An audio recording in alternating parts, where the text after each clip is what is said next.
որոնք են այն առաջին նշանները, որոնք հուշում են, որ առաջացել է կախյալություն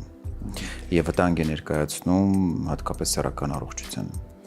Գիտեք, ես կնախընտրեի վերջում ամփոփենք կախյալության ախտանշանները, պատկերը, որտեղ խոսենք ընթացքում խնդրի ձևավորման ընթացքի վերաբերյալ։ Շատ բարի։ Ես կուզենայի ասեմ, որ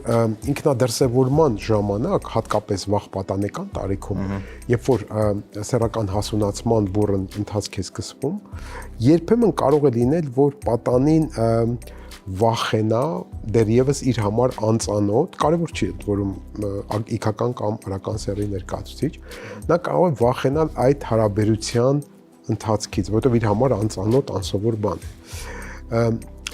Եվ գուցե տեղին կլինի նշել, որ ինտերնետի միջոցով շատ անգամ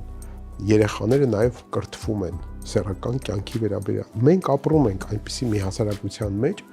որտեղ սեռական խնդիրների մասին որպես կանոն մենք լռում ենք ընտանիքներում, չենք սիրում այդ մասին մանրամասը խոսել, բացատրել եւ կարծեմ մենք միասին հաղորդում ենք ունեցել այդ օրենսով։ Այո, ես